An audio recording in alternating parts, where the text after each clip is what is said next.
Assalamualaikum warahmatullahi wabarakatuh. Alhamdulillahilladzi arsala rasulahu bil huda wa dinil haqq liyudhhirahu 'ala dini kulli wa kafa billahi syahida. Asyhadu an la ilaha illallah wahdahu la syarikalah wa asyhadu anna Muhammadan abduhu wa rasuluh. Amma ba'd.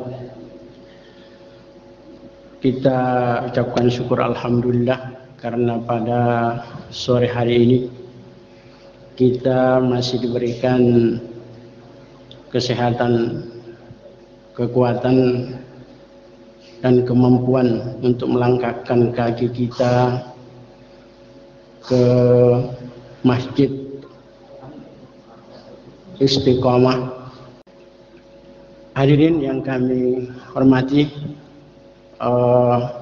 untuk menghemat waktu,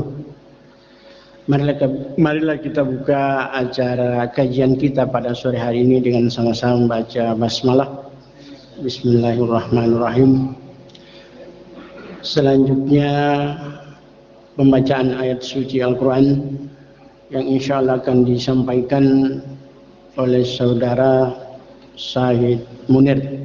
وَتِلْكَ حُدُودُ اللَّهِ وَمَنْ يَتَعَدَّ حُدُودَ اللَّهِ فَقَدْ ظَلَمَ نَفْسَهُ لَا تَدْرِي لَعَلَّ اللَّهَ يُحْدِثُ بَعْدَ ذَلِكَ أَمْرًا فَإِذَا بَلَغْنَ أَجَلَهُنَّ فَأَمْسِكُوهُنَّ بِمَعْرُوفٍ أَوْ فَارِقُوهُنَّ بِمَعْرُوفٍ. Kewajiban puasa itu memang tidak hanya pada bulan Ramadan. Memang hukumnya puasa pada bulan Ramadan itu wajib. Tetapi puasa itu juga boleh dilakukan di luar bulan Ramadan. Jika kita punya kemampuan untuk melakukan perbuatan jahat lebih tinggi dibanding perbuatan baiknya, maka Rasulullah menganjurkan kita berpuasa karena as-shaumu wija. Puasa itu adalah perisai. Puasa itu penghalang. Puasa itu pengebir untuk mengebiri potensi perbuatan maksiat kita. Konteks hadis tadi itu bahwa sahabat tadi itu terbiasa melakukan kemaksiatan. Lalu Rasulullah memberikan nasihat, berpuasalah. Inginnya beramal soleh lebih banyak lagi, bermacam-macam, tapi Rasulullah cuma menjawab, berpuasalah. Lalu kemudian sahabat tadi bertanya kepada sahabat yang lain, Ibnu Abbas. Lalu Ibnu Abbas mensitir salah satu ayat di dalam Al-Quran, Ya ayuhan nasu ubudu rabbakumul ladzi khalaqakum walladzina min qablikum la'allakum tattaqun. Ibnu Abbas itu ingin menjelaskan bahwa puasa itu juga ibadah kepada Allah Subhanahu wa taala, dan ibadah itu sasarannya agar kita menjadi orang yang bertakwa. Bertakwa itu salah satunya harus pandai menghindari dari perbuatan maksiat kepada Allah Subhanahu wa taala. Jadi konteks jawaban Rasulullah itu agar sahabat yang terbiasa melakukan hal-hal kecil maksiat kepada Allah itu bisa diatasi dengan berpuasa. Dan Ramadan ini melatih kita berpuasa. Semoga setelah Ramadan kita membiasakan diri berpuasa agar tidak mudah melakukan perbuatan maksiat meskipun itu hanya bernilai dosa kecil. Assalamualaikum warahmatullahi wabarakatuh.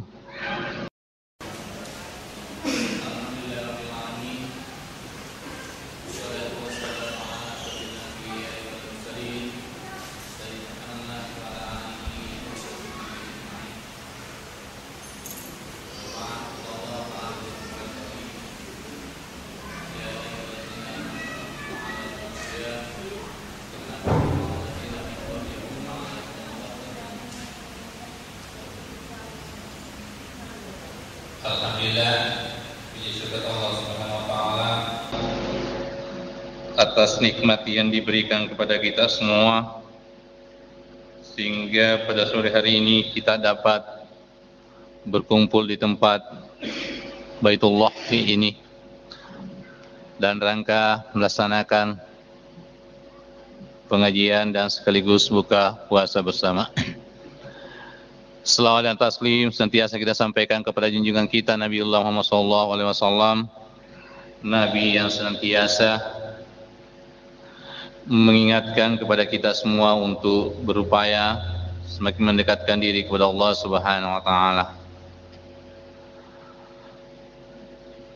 Menurut Imam Muhammad Saltu, as-simu huwa malakutul insan, orang yang berpuasa itu laksana malaikat dalam bentuk manusia. Kenapa? Karena kemampuan mereka mengendalikan diri, menguasai hawa nafsunya, sehingga dia banyak berperilaku sebagaimana perilaku yang dilaksanakan oleh para malaikatnya Allah Subhanahu wa taala. Puasa sungguhnya bukanlah barang baru dalam kehidupan manusia. Nabi Adam sering mengamalkan puasa hari putih yang tanggal 13, 14, 15 setiap bulan Hijriah. Kemudian orang-orang Hindu itu juga berpuasa, tentu dengan sesuai dengan syariah mereka. Orang Yahudi juga melaksanakan hal yang sama, ada puasa 7 hari. Bahkan ketika dia berhasil menguasai Palestina, itu dia berpuasa selama 7 hari. Orang Nasrani juga punya puasa 40 hari. Meskipun belakangan ada perubahan puasa tapi bisa makan, ada yang berpuasa tidak bisa makan daging dan seterusnya.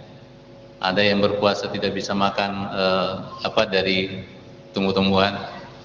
Tergantung juga syariah yang ditetapkan oleh para pemimpinnya.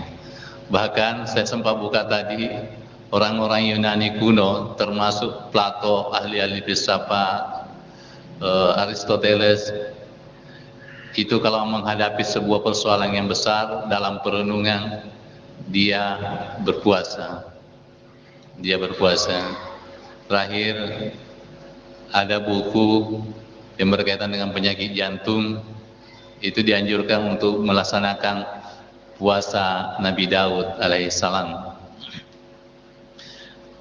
Itu sebabnya kemudian Profesor Dr. Quraisy Shihab ketika dia menafsirkan ayat kutiba alaikumusiyam, dia menegaskan bahwa sungguhnya ketika Allah tidak mewajibkan puasa ini, maka manusia yang kemudian akan mewajibkan, karena memang menjadi sebuah kebutuhan dalam hidup kita.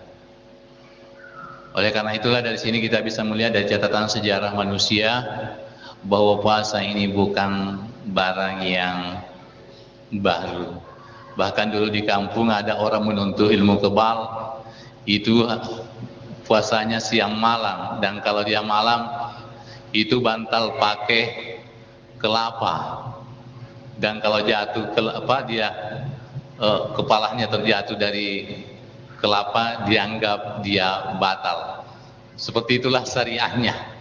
Dia tidak boleh makan, hanya ada satu makanan yang dia bisa makan, nasi dan telur. Di luar dari itu yang pernah hidup, jadi saya juga tidak tahu yang pernah bernyawa, yang pernah sentuh api, itu dia tidak bisa makan. Tapi setelah kemudian itu puasa yang orang-orang menuntut ilmu kebal.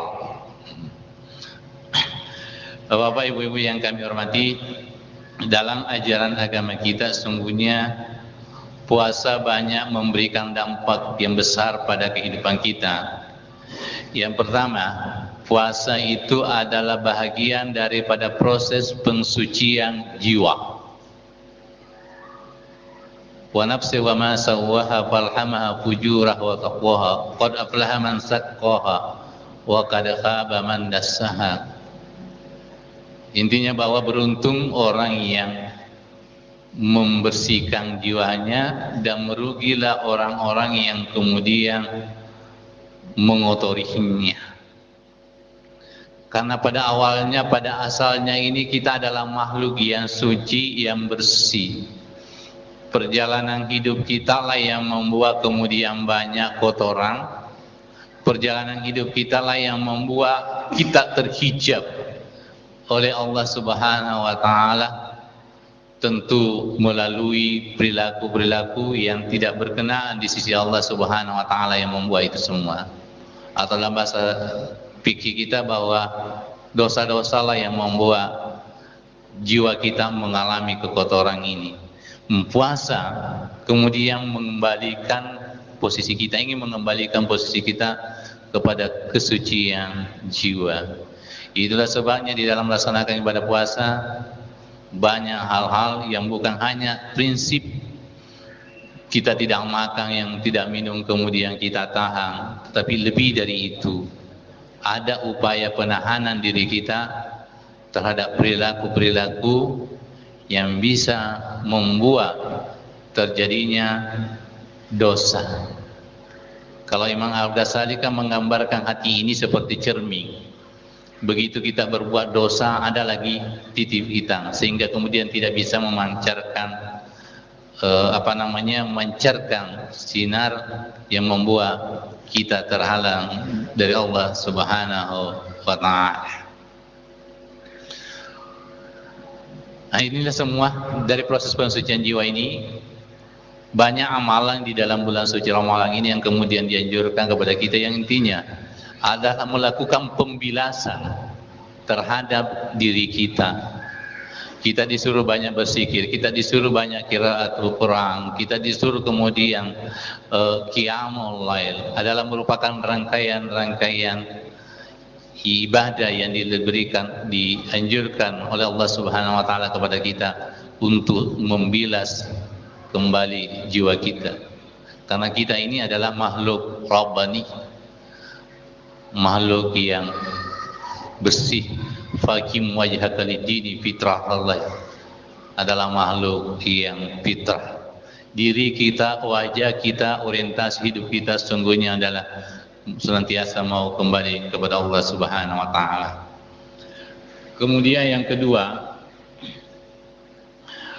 puasa ini sungguhnya untuk mengangkat unsur rohani kita, kemudian mengurangi unsur materi kita.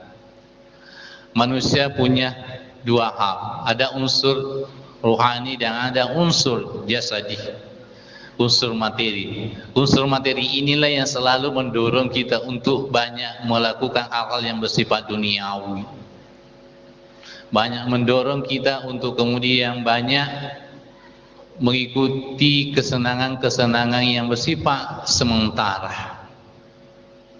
Nah, ketika manusia mengikuti unsur materinya yang ada dalam dirinya, atau itu yang lebih dominan, inilah yang akan membuat kita terjatuh menjadi, yang dalam bahasa Sumarana wasfala safili, akan terjatuh ke bawah.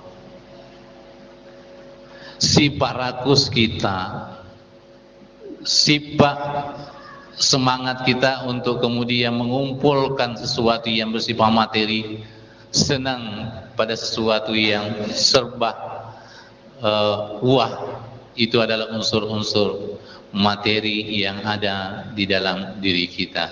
Oleh karena itulah melalui ibadah puasa itu ditekan keinginan badan kita untuk kemudian minum, keinginan badan materi kita untuk kemudian makan, itu kemudian kita tekan selama kurang lebih 14 jam dan seterusnya.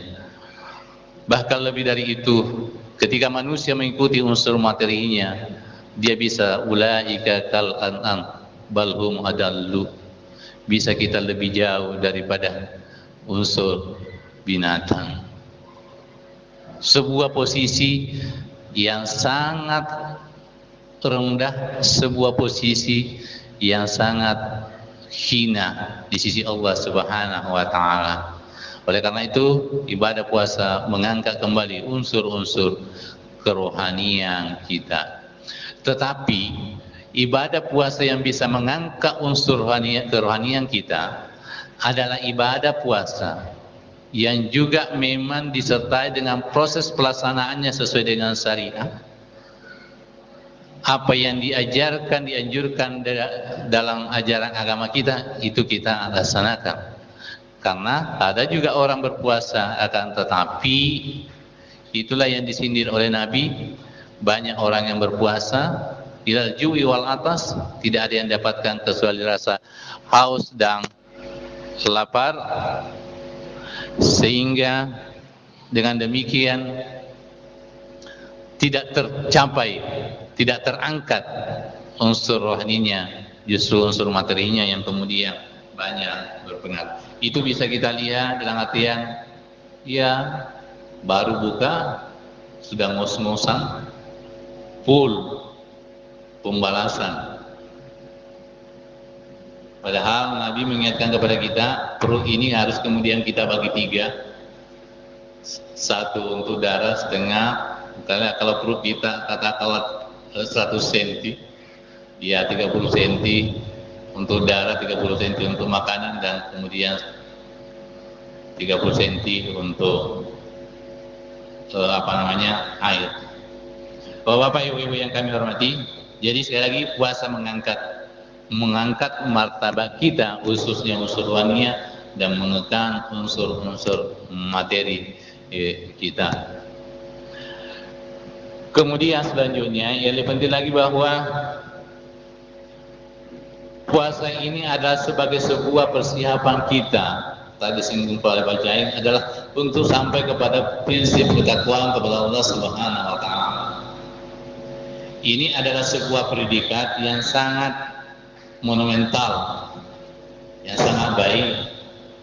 Dan saya kira hampir seluruh ibadah yang kita laksanakan dalam ajaran Islam itu adalah orientasinya adalah ketakwaan kepada Allah Subhanahu wa taala. Ketakwaan kepada Allah Subhanahu wa taala. Kalau dalam pemahaman kami, yang kita takwa adalah mencoba merasakan kehadiran Allah Subhanahu wa taala senantiasa dekat. Kita mencoba merasakan kehadiran Allah Subhanahu wa taala senantiasa dekat dalam diri kita.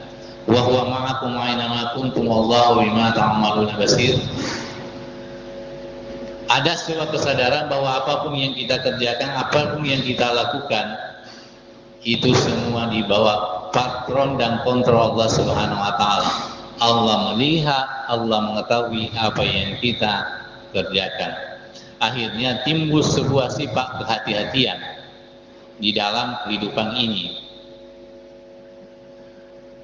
Dan ini termasuk sebuah esensi dalam hidup kita. Biasanya kalau orang mau jadi diberikan amanah, kalau di Indonesia itu beriman dan bertakwa kepada Tuhan, meskipun slogan, ya, beriman dan bertakwa kepada Allah Subhanahu wa taala. Apapun mau jadi bupati orang, itu selalu ada syaratnya. Syarat pertama lagi, beriman dan bertakwa. Mau jadi anggota DPR, beriman dan bertakwa. Itu selalu ada syarat yang dicantumkan seperti ini. Karena ini sesungguhnya tentu dengan sebuah harapan bahwa orang yang diberikan amanah itu bisa merasakan kehadiran Allah Subhanahu wa taala, sehingga simbol kehati-hatian bahwa dimanapun dia berada, apapun yang dia lakukan itu senantiasa dilihat oleh Allah Subhanahu wa taala. Di dalam salah satu ayat Allah Subhanahu wa taala justru menjadikan persyarat takwa ini untuk kemudian memberikan fasilitas kepada hambanya. Ya ayyuhalladzina amanu in tattaqullaha yaj'al lakum furqanan wa yukaffir 'ankum sayyi'atikum wa yaghfir lakum wallahu dzul fadlil 'azim. orang-orang yang beriman kepada Allah Subhanahu wa taala dan bertakwa, Allah kemudian akan memberikan furqanan, kemampuan untuk membedakan yang baik dan yang buruk, furqan. Dalam hidup ini kita wasakal batil, banyak bercampur baur antara yang benar dan yang tidak.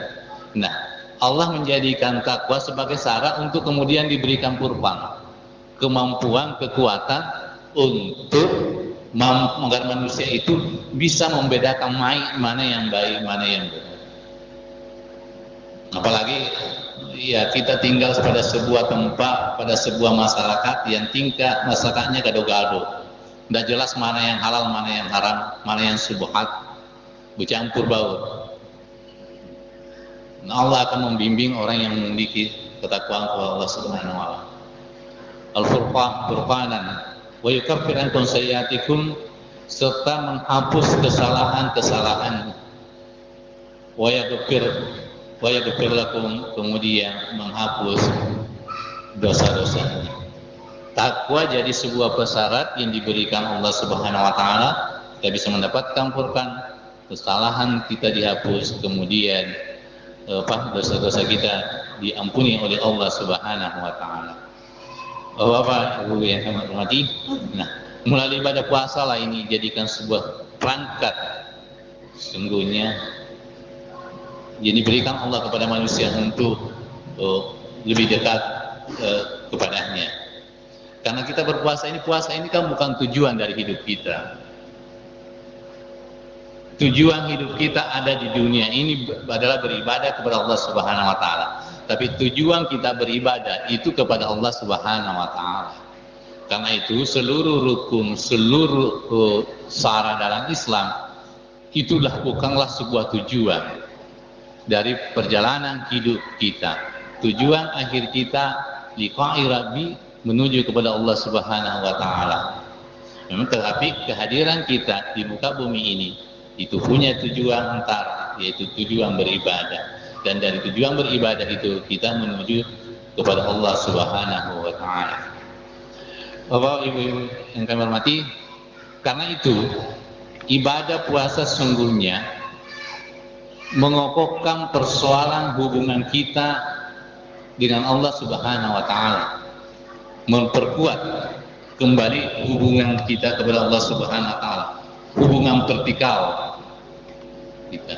Karena itu ibadah puasa mendidik, membina hubungan vertikal, hubungan horizontal kita dengan Allah, dan hubungan dengan diri kita sendiri. Hubungan vertikal kita melalui ibadah puasa itu mestinya melahirkan sebuah kesadaran tadi bahwa wa isa salaka ibadi fa inni qarib, bahwa Allah senantiasa dekat dalam hidup kita. Ketika zaman Khalifah Umar bin Khattab dengan kasus pengembala kambing itu, ketika Umar jalan-jalan kemudian ketemu pengembala kambing yang banyak, Umar kemudian meminta kepada pengembala ini untuk kemudian menjual kambingnya 1 ekor. Tetapi apa yang terjadi, pengembala kambing ini menolak, meskipun Umar membujuknya bahwa tuanmu atau pemilik kambing juga tidak tahu karena banyaknya. Akan tetapi pengembala kambing kemudian mengungkapkan bahwa dia tidak tahu, tapi Tuhan tahu. Dan dari pada puasa ini hubungan vertikal kita itu sangat dekat dengan Allah Subhanahu wa taala. Biasa kalau ada orang mau marah, ada persoalannya, dia mau marah, kemudian dia berkata, andai kata bukan bulan suci Ramadan, andai kata saya tidak puasa. Dan memang tuntunan syariah mengingatkan kepada kita, kalau ada orang yang membuat jengkel di bulan suci Ramadan, ingatkan bahwa kami puasa. Rupanya melalui ibadah puasa ini, nuansa-nuansa keilahian memang mampu membentuk diri kita. Bahkan dalam catatan sejarah, Rupanya Umar bin Abdul Aziz itu berasal dari garis keturunan seorang pengembala. Suatu hari Umar bin Khattab kemudian bertemu dengan seorang gadis penjual susu, putri dari pengembala kambing. Salah satu kebiasaan orang penjual susu itu suka mencampurkan dengan air supaya tambah banyak.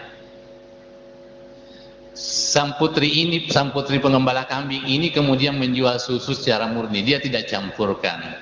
Setelah ditanya oleh Umar bin Khattab, kenapa dia tidak mencampurkan seperti yang umumnya dilaksanakan oleh orang-orang sesama penjual susu kambing, dia kemudian mengungkapkan itu merugikan konsumen, merugikan orang lain. Umar bin Khattab kemudian tergugah, kemudian dia menjadikan menantu. Dari garis keturunan inilah kemudian lahir Khalifah Umar bin Abdul Aziz. Jadi adanya rasa kedekatan diri kepada Allah Subhanahu wa taala melalui ibadah puasa ini mendorong kita untuk berjalan manusia pada nuansa ruh pada Allah Subhanahu wa taala, ruh keilahian.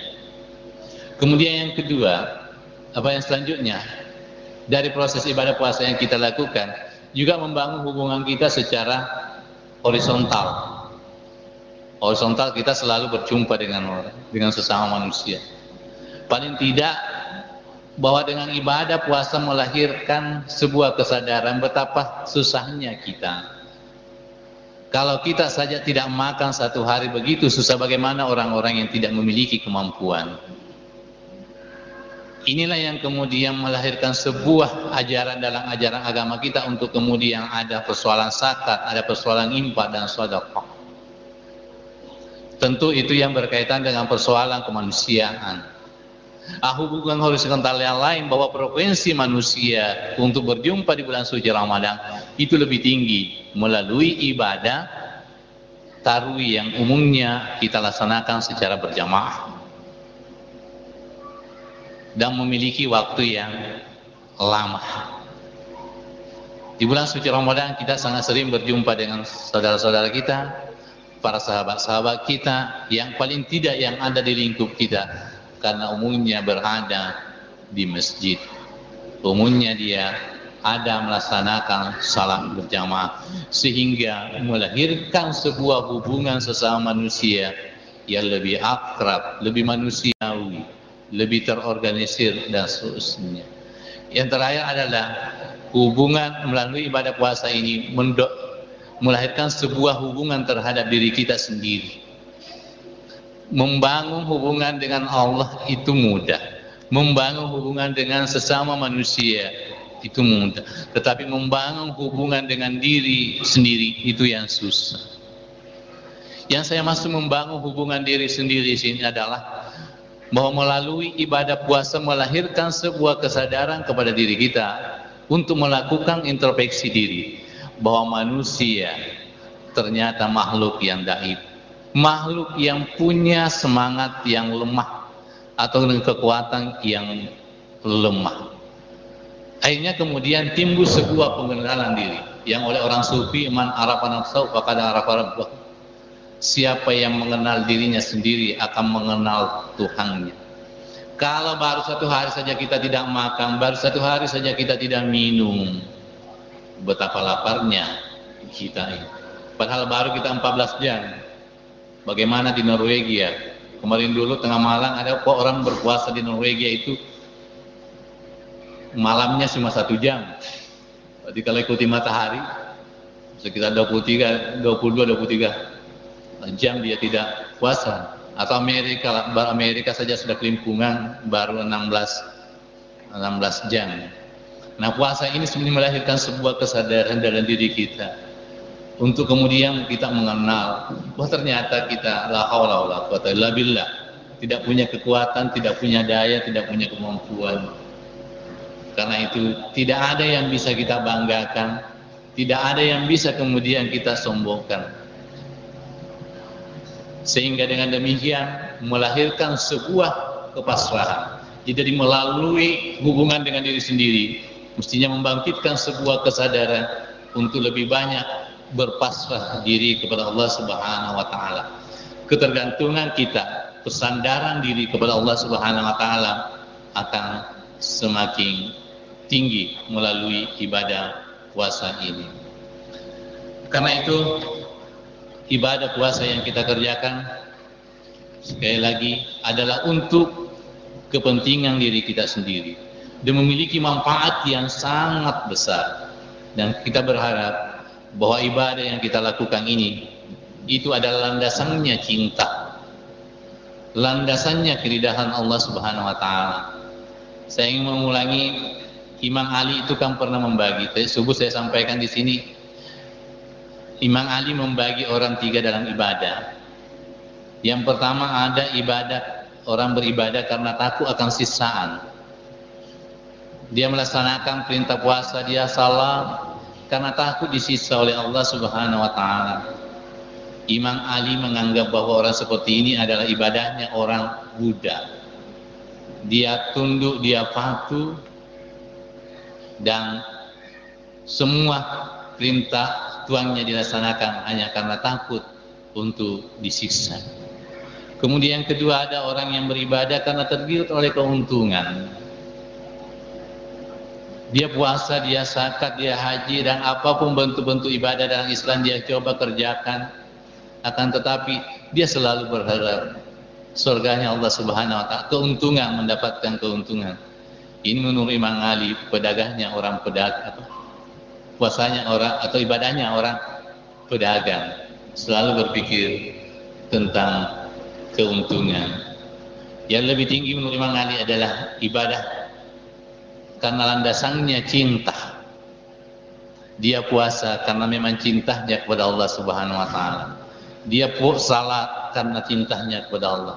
Inilah ibadah orang yang merdeka, orang yang memang membutuhkan Allah Subhanahu wa taala, sehingga lahir kesadaran bahwa dia kemanapun berada, Allah Subhanahu wa taala senantiasa bersamanya.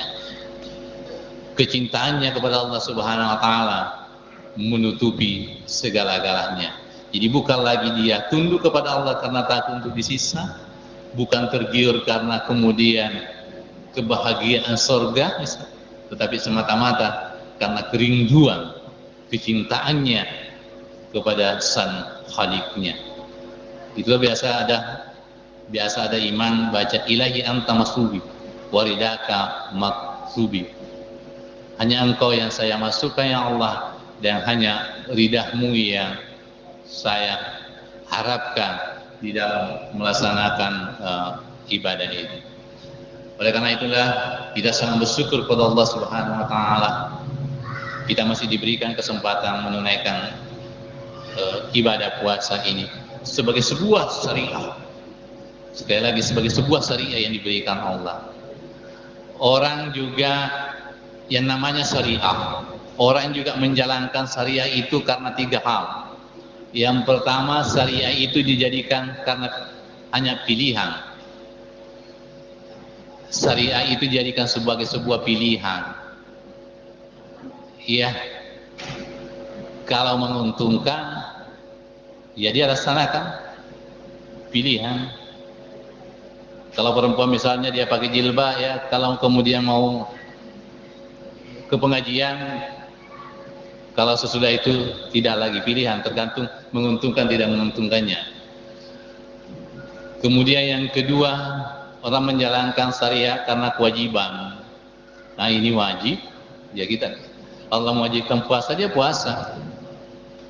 Kemudian yang ketiga, ada orang yang menjadikan syariat sebagai memang kebutuhan. Allah turunkan syariat ini, aturan ini, ajaran agama ini untuk mengatur kita, itu demi kedamaian, demi keselamatan, demi kebahagiaan manusia itu, bukan untuk kemudian Allah siksa, bukan untuk membatasi. Kalau Pak Quraisy Shihab menggambarkan syariah itu ibaratnya lampu merah yang mengatur, ada lampu kuning, ada lampu merah, atau katakanlah lampu-lampu di jalur lalu lintas. Itu semua dibuat bukan untuk menghalangi orang, akan tetapi untuk mengatur kedamaiannya, keselamatannya, sehingga tidak terjadi kecelakaan di dalam perjalanan syariah pun yang diberikan Allah Subhanahu wa taala. Karena itu, apapun bentuk syariah yang diberikan Allah, itu semata-mata dalam rangka keselamatan kita, kedamaian kita, kebahagiaan kita sebagai hamba Allah, baik di dunia maupun di akhirat nanti. Inilah yang saya bisa sampaikan. Semoga Allah Subhanahu wa taala memberikan kekuatan kepada kita semua. Kita telah masuk hari ke-13 ya, sudah puasa ke-13. Insya Allah tidak lama kita berada pada puncak pendakian untuk kemudian menurun. Meskipun memang ya, saya biasa gambarkan bulan suci Ramadan itu ibaratnya orang lari maraton. Pada saat hari pertama banyak startnya, tapi setelah itu banyak yang gugur. Ada yang gugur karena sakit perut, macam-macam. Ada yang gugur karena ada kepentingan lain. Ada kepentingan lain. Memang salah satu tantangan kita adalah di bulan suci Ramadan ini juga adalah termasuk kebutuhan unsur material kita. Insya Allah sudah mulai pola hidup kita sudah mulai di pertengahan bulan suci Ramadan ini sudah banyak yang mulai bergeser dari masjid ke pasar, dari salat tarawih, salat lail ke DMT.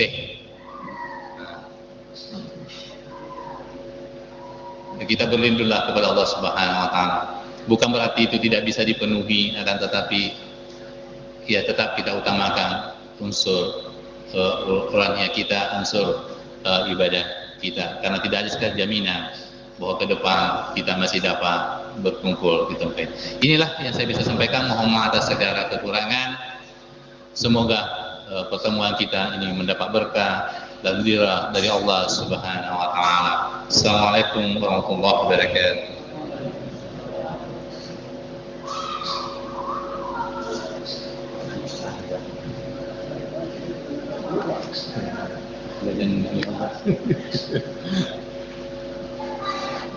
Jam 28 atau apa enggak? Mbak? Hadirin yang kami hormati, mungkin di antara peserta pengajian ada yang ingin bertanya.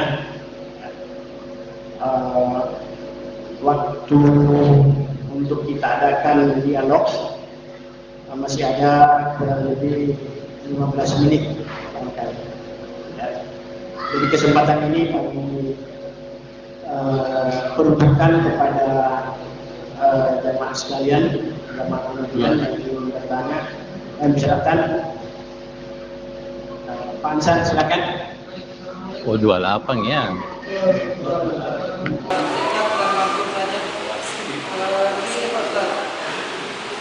Bagaimana hukumnya orang yang dipaksa berpuasa?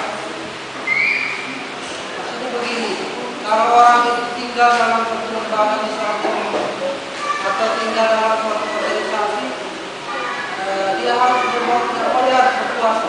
Tapi pada hakikatnya tidak berpuasa karena tidak ada makanan dikasih, tidak ada makanan yang disiapkan begitu, akhirnya dia tidak makan dalam sekali. Tapi sesungguhnya tidak puasa.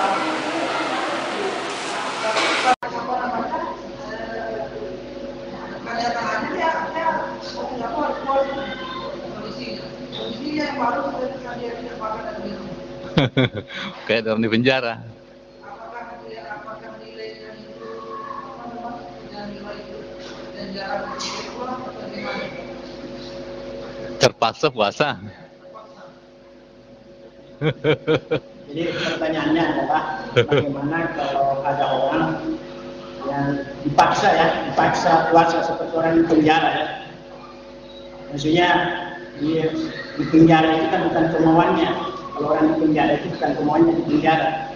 Jadi seperti tadi itu apa yang dikatakan oleh bangsa bahwa kurang berpuasa karena dipaksa, membesarkan para pahlawan. Kemudian balik lagi, ada orang yang mau berpuasa tapi tak bisa misalnya, mungkin apakah seorang perempuan misalnya, apakah dia baru menantu misalnya, atau dipaksa berhubungan dari apakah dia buatnya harus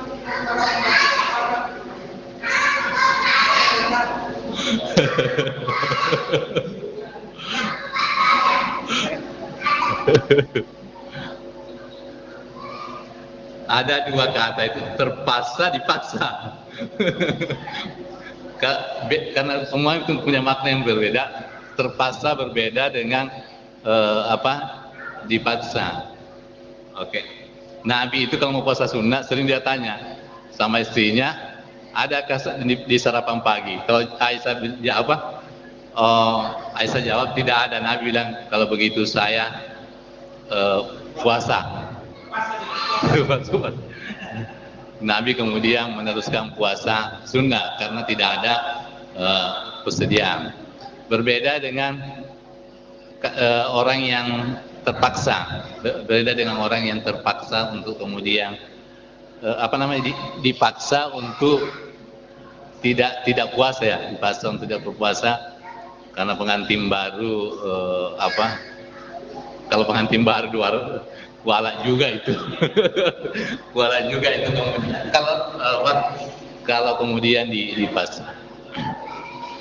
Sebenarnya begini, dalam ajaran agama sesuatu yang terpaksa dan dipaksakan itu adalah sesuatu yang tidak baik.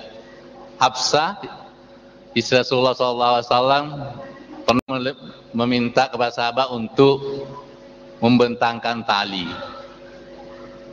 untuk dipakai berpegang di dalam melaksanakan salat. Nabi kemudian menegur sahabat, jangan, tidak boleh seperti itu karena itu tadinya memaksakan diri untuk kemudian beribadah kepada Allah Subhanahu wa taala. Kalau orang yang katakanlah apakah orang di penjara atau tidak di luar hanya karena memang kondisi yang tidak ada sehingga kemudian terpaksa dia untuk melaksanakan ibadah puasa. Katakanlah dia mau makan, tidak ada makanan, akhirnya kemudian dia berpuasa. Itu perlu memang diperbaiki dulu nih awalnya. Karena dia berpuasa, dia berpuasa atau tidak berpuasa, itu sama-sama dia tidak makan. Karena tidak ada yang bisa dimakan. Makanya itu lebih bagus dia berpuasa. Lebih bagus dia berpuasa. Karena dia mau berpuasa dan tidak berpuasa, sama-sama tidak ada yang dia makan karena stoknya tidak ada. Termasuk misalnya di penjara. Di penjara saya tidak tahu seperti apa sekarang kondisi penjara. Tapi ketika kami dulu masih di Sulawesi, kebetulan kami pernah jadi pembina penjara. Kalau bulan Ramadan memang tidak disediakan apa-apa.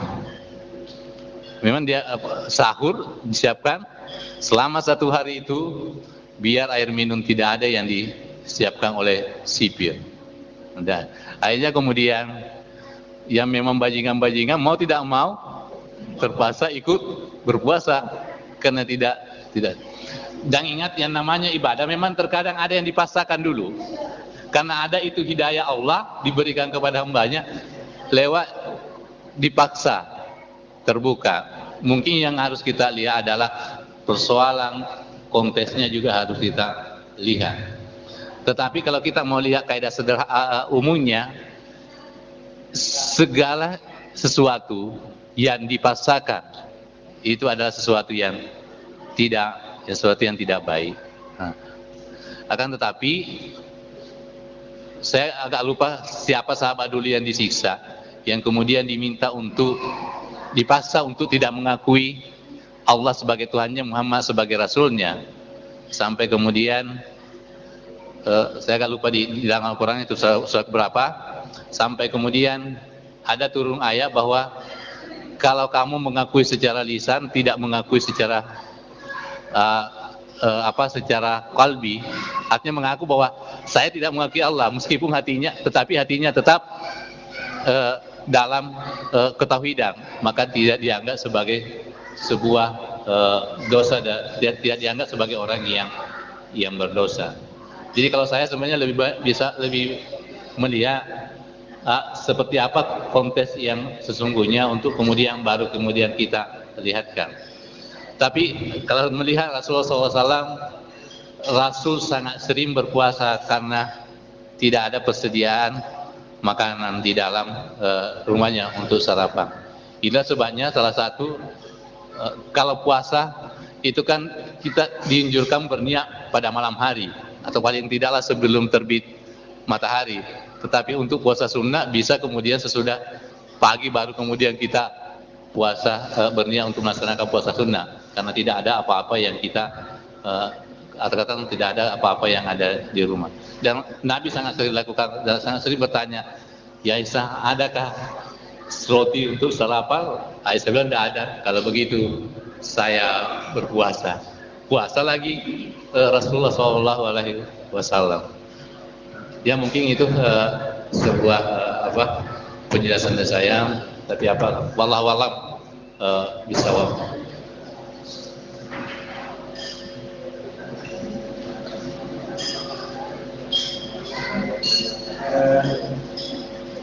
Hadirin yang dihormati,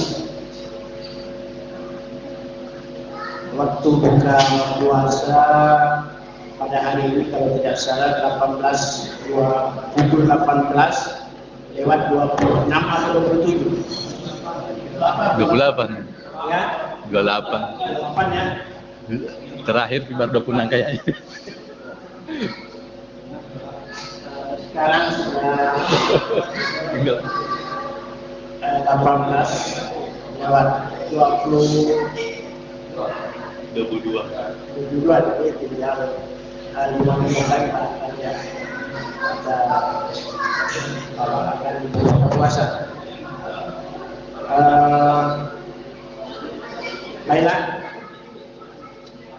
bahwa sesungguhnya puasa ini bukan hanya umat Islam yang melaksanakan puasa, tapi juga mulai dari Nabi Adam, kemudian umat sebelum Nabi Muhammad juga melaksanakan puasa.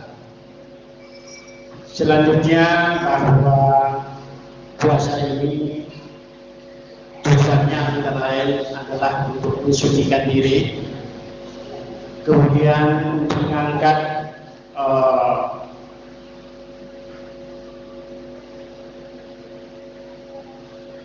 jiwa kerohanian kita, dan selanjutnya agar